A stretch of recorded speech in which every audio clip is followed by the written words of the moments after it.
Nobody signs up to have mental illness, just like nobody signs up to have cancer. An estimated 450 million people around the world live with a mental health disorder. That's according to the World Health Organization.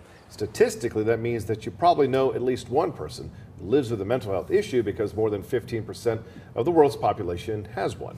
The most commonly diagnosed disorders are anxiety and depression. As Fox 43's Denise Rogers-Mylan explains, the two commonly coincide, and people living with anxiety or depression are often afraid to seek help.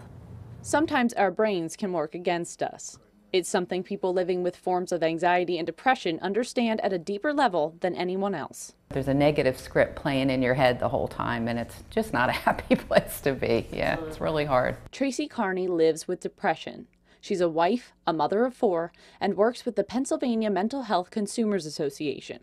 Tracy has lived with her diagnosis for years and is now in a place where she can speak openly about the downward spiral that forced her to get help. I just went through a time where I started to feel blue, and no big deal at first. The days kind of turned to weeks, and I started to have nightmares, not able to sleep, my anxiety increased, lost appetite, lost weight.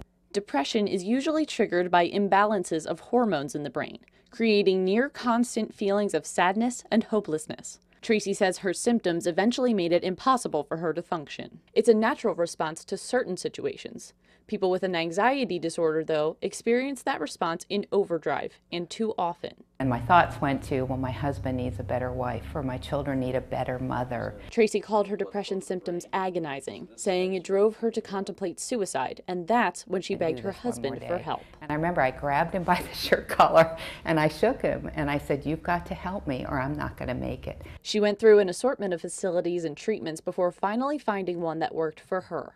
Now she works to eliminate the stigma surrounding mental health. I think stigma continues to be the reason people don't reach out for help. Looking back on it, I wish I would have gotten help earlier. John Venanzi sought help at the urging of his wife. He says talking about his illnesses changed his perspective on life. I was very confused about where my place was in society even.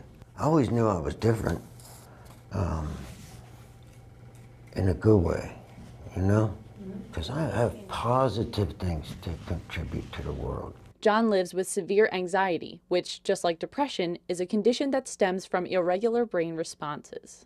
Someone with anxiety experiences the flight or fight response. They worry, sometimes obsessively, and that can lead to physical symptoms: muscle tension, high heart rates, panic attacks. John shares Tracy's view that the chemical levels in a person's brain shouldn't change the way the rest of the world looks at them.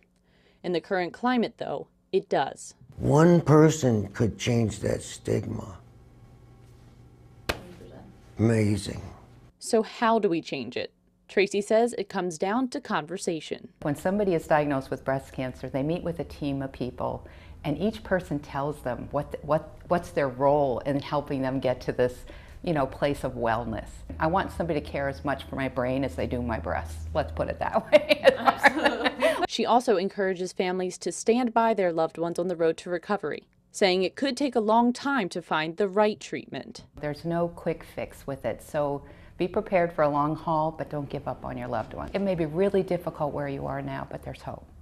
People get well. Denise Rogers-Mylan, Fox 43 News.